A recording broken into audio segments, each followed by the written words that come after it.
अमरीकी सदर की बैक वक्त जंग और अमन की बातें। ट्रंप कहते हैं ईरान इसराइल तनाज़े के हकीकी हल की तलाश में है। सही मायनों में लड़ाई का खात्मा चाहता हूं। जो होने जा रहा है वो 2 दिन में सबको नजर आ जाएगा। एयरफोर्स 1 में सहाफियों से गुफ्तगू। कहा अभी ईरान से मुज़ाकरात का मूड नहीं। चाहते हैं ईरान अपना जौहरी प्रोग्राम मुकम्मल खत्म करके हमारा तजवीज़ करदा जौहरी मुआहिदा कबूल करे। ट्रंप ने कहा इन्हें नहीं लगता कि इसराइल ईरान के खिलाफ अपनी कार्रवाइयों में कमी लाएगा। अगर अमरीकी मुफादात को निशाना बनाया गया तो ईरान को सख्त जवाब मिलेगा। अमरीकी वज़ीर दिफा का मशरिक़ वस्ता में इजाफी दिफाई सलाहियतें तैनात करने का हुक्म।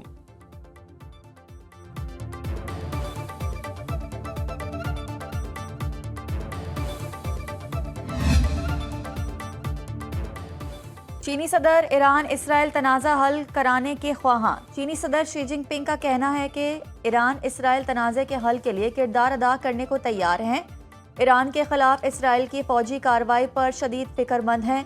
आस्ताना में वस्ती एशियाई ममालिक के सरबराही इजलास के मौके पर चीनी सदर ने कहा चीन किसी भी मुल्क की खुद मुख्तारी, सलामती और इलाकाई सालमियत की खिलाफ वर्जी की मुखालफत करता है।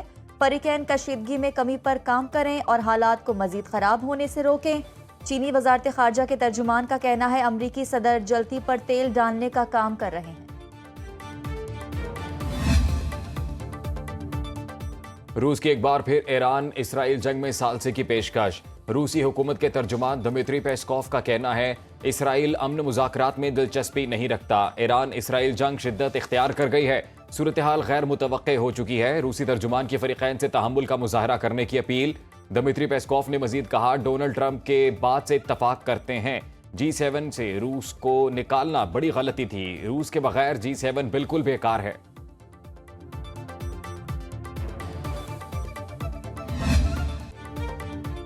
ईरान का इसराइल के खिलाफ ऑपरेशन वादा सादिक जारी। बैलिस्टिक मिसाइल बरसा दिए। हर जिला में इसराइली खुफिया एजेंसी मोसाद का हेडक्वार्टर बना निशाना। 3 मुलाजमीन हलाक। ईरानी हमलों में हलाक इसराइलियों की तादाद 27 हो गई। 600 से जायद जख्मी। तल अवीव और हीफा में फौजी इंटेलिजेंस मराकज पर हमले। हीफा रिफाइनरी की पैदावार मुकम्मल रुक गई। इसराइली हुक्काम की शहरियों को हिफाजती बंकर्स के करीब रहने की हिदायत। ईरानी हमलों में कई इमारतें जमीन बोस। ईरान का इसराइल पर साइबर हमले का भी दावा। इसराइल ने नुकसानात छुपाने के लिए ईरानी हमलों की कवरेज पर पाबंदी लगा दी। इसराइल में मुकीम गैर मुल्की शहरी मुल्क छोड़ने लगे। चीन और रूस ने अपने शहरियों को इसराइल छोड़ने की हिदायत कर दी।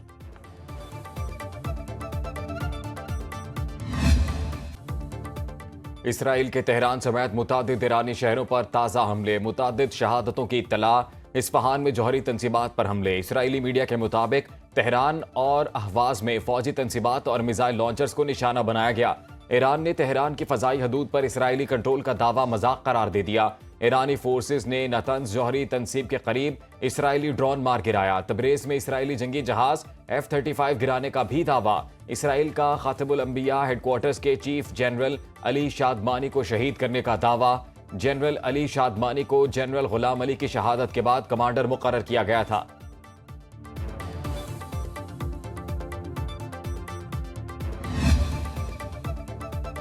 ईरान जल्द से होनी हुकूमत पर फतह हासिल करेगा। ईरानी सुप्रीम लीडर आयतुल्ला खामनाई का एक्स पर पैगाम लिखा अल्लाह की मदद और फतह करीब है। ईरानी वजीर खारजा अब्बास इराक्ची का फ्रांस, बरतानिया और जर्मनी के हम मनसबों से राब्ता। कहा ईरान ने जंग शुरू नहीं की और ना खून रेजी जारी रखने में दिलचस्पी रखता है। ईरान सिफारतकारी के लिए संजीदा है। मुज़ाकरात की मेज कभी नहीं छोड़ी, मगर इस वक्त हमारी तवज्जो इसराइली जाहरियत से निपटने पर है। पासदारान इनकलाब के ब्रिगेडियर जनरल अहमद वाहिदी का कहना है ईरान पूरी ताकत के साथ तवील जंग लड़ने के लिए तैयार है। जरूरत पड़ी तो बहुत सा जदीद असलहा जंग में इस्तेमाल किया जाएगा।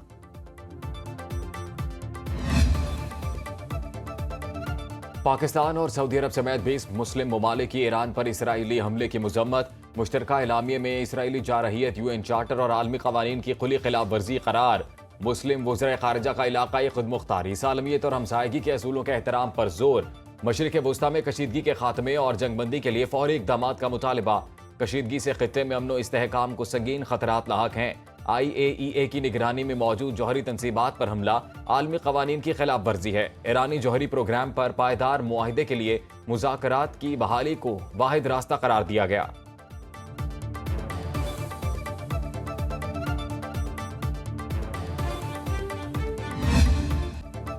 G7 का ईरान के खिलाफ इसराइल की हिमायत का यादा। इसराइल और ईरान में कशीदगी कम कराने पर मुत्तफिक। कनाडा में इजलास के मौके पर G7 ममालिक ने इसराइल के हक के दिफा की हिमायत की। मुश्तरका एलामिया में कहा गया, ईरान जौहरी हथियार हासिल नहीं कर सकता। जर्मन चांसलर ने कहा, ईरान ने मुज़ाकरात ना किए तो इसका जौहरी प्रोग्राम तबाह कर दिया जाएगा। इसराइल के बजाय अमेरिका के पास ऐसा करने की मुकम्मल सलाहियत मौजूद है। ईरानी वजारत खारजा के तर्जुमान इस्माइल बकाई का कहना है, G7 ममालिक लफाजी करने के बजाय इसराइल को जाहरियत से रोकें। G7 इजलास में भारत की सिफारती तन्हाई अया। कनाडा में शरीक ममालिक के सरबराहान की मौजूदगी में भारतीय वज़ीर आज़म नरेंद्र मोदी गैर हाजिर। बैनुल अक़वामी मीडिया ने भी G7 इजलास की कवरेज में भारत का नाम और परचम मंजर से गायब कर दिया। G7 इजलास ने भारत को सिफारती सतह पर तनहा साबित कर दिया। इजलास में भारतीय वज़ीर आज़म को मदऊ करना सिर्फ रस्मी कार्रवाई है। ट्रंप की जानिब से मुलाकात से इनकार पर मोदी और भारतीय मीडिया शदीद मायूस।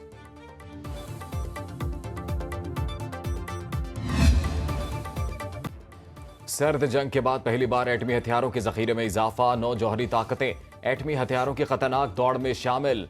स्टॉकहोम पीस इंस्टीट्यूट की रिपोर्ट ने तहलका मचा दिया।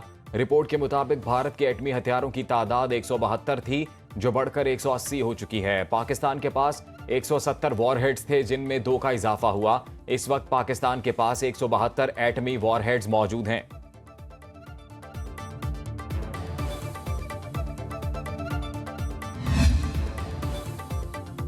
सदर मुमलिकत आसिफ अली जरदारी से वज़ीर आज़म शहबाज शरीफ की मुलाकात। मुल्क की सियासी और माशी सूरत हाल पर गुफ्तगू। वज़ीर आज़म ने सदर को हालिया दौरा UAE और विफाकी बजट के हवाले से आगाह किया।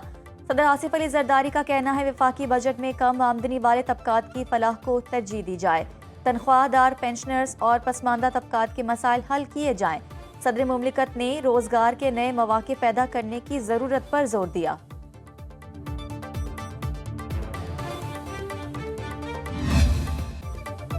फील्ड मार्शल सैयद आसिम मुनीर का दौरा अमरीका। गर्मजोशी से इस्तकबाल। ISPR के मुताबिक फील्ड मार्शल सैयद आसिम मुनीर ने अमरीका में मुकीम पाकिस्तानियों से खिताब में कहा, ओवरसीज पाकिस्तानी मुल्क के सफीर हैं। बैरून मुल्क मुकीम पाकिस्तानी तरसीलात ज़र, सरमायाकारी और दीगर शोबों में नुमाया कामयाबियों के जरिए पाकिस्तान की मईशत और साख में मुस्बत किरदार अदा कर रहे हैं। फील्ड मार्शल ने ओवरसीज पाकिस्तानियों की मुआशी, समाजी और आलमी सतह पर खिदमात को सराहा। ओवरसीज पाकिस्तानियों ने ऑपरेशन बुनियान मरसूस के दौरान पाक फौज की शानदार कारकर्दगी, बहादुरी और पेशा वराना महारत की तारीफ की।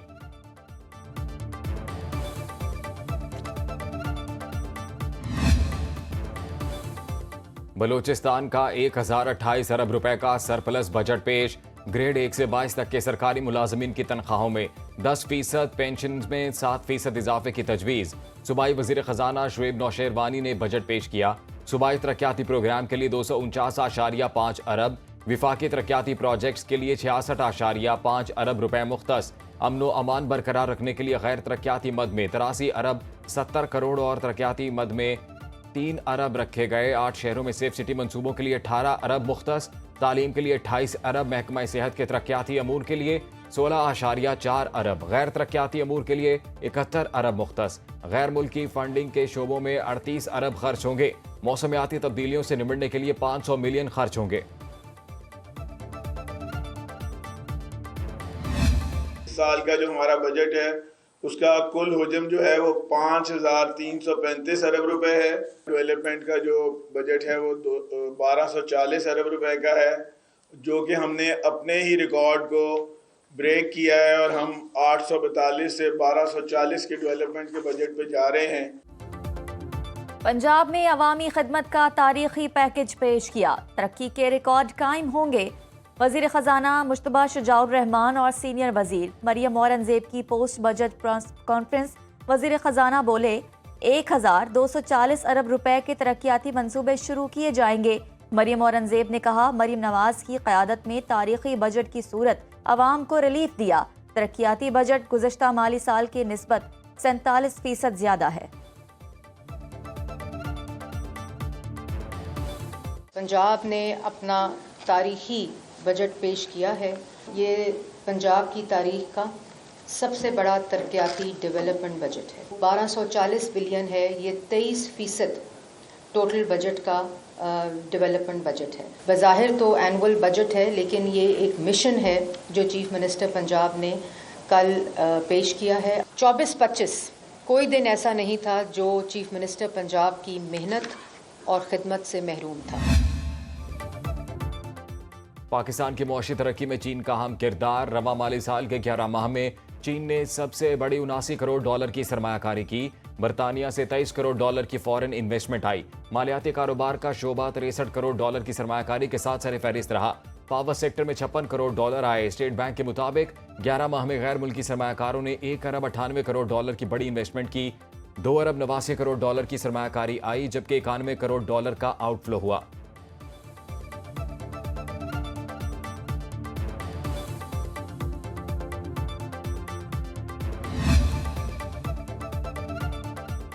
कायमा कमेटी खजाना ने सोलर पैनल पर 18% सेल्स टैक्स आयद करने की तजवीज़ मुस्तरद कर दी। कमेटी का चेयरमैन नवीद कमर की जेर सदारत इजलास। वज़ीर खजाना मोहम्मद औरंगजेब ने जवाब दिया, आपकी तजवीज़ नोट कर ली गई। IMF प्रोग्राम के तहत किसी शोबे को रिलीफ नहीं दे सकते। सब्सिडी वाली तमाम स्कीमों को खत्म कर दिया जाएगा। चेयरमैन FBR ने कहा, सोलर पैनल्स पर टैक्स से 20 अरब रुपए हासिल होंगे। सेल्स टैक्स में रजिस्टर न होने वालों को पहले बैंक अकाउंट उनका ब्लॉक किया जाएगा। अदम रजिस्ट्रेशन पर उनके अकाउंट फ्रीज होंगे, फिर कारोबार सील कर दिया जाएगा। इनकम टैक्स ब्रैकेट पे मैं ये अर्ज करूंगा, इस वक्त जो गवर्नमेंट ने अमाउंट तजवीज़ की है जनाब स्पीकर 6 लाख की अमाउंट बहुत कम है। पूरे दुनिया ने टैक्स फ्री का ब्रैकेट जो रखा है कि उस पर टैक्स नहीं होगा वो $14,000 है। सजेशन ये होगी कि ये आवाम के साथ ज्यादती है, टैक्स पेयर व टैक्स जो सैलरी लोग हैं उनके साथ ज्यादती है। आप मिनिमम उनके जो 22 लाख है 22 लाख पे कोई टैक्स नहीं होना चाहिए। आप ऊपर वाले ब्रैकेट ज़रूर बढ़ाएं लेकिन इनको ख़त्म कर दें। तहरीक इंसाफ के चेयरमैन बैरिस्टर गौहर ने इनकम टैक्स लैब को गलतियों का परिंदा करार दे दिया। कौमी असम्बली इजलास में बजट पर इज़हार ख्याल करते हुए कहा, 22 लाख रुपए सालाना आमदन तक कोई टैक्स नाफिज ना किया जाए। नैब में इस साल महज 98 केस फाइल किए गए। 98 मुकदमात के लिए 7.5 अरब रुपए का बजट क्यों मुख्तस किया गया? कौमी असम्बली का सेशन आधा घंटा भी नहीं चलता, 16 अरब रुपए का बजट क्यों रखा गया?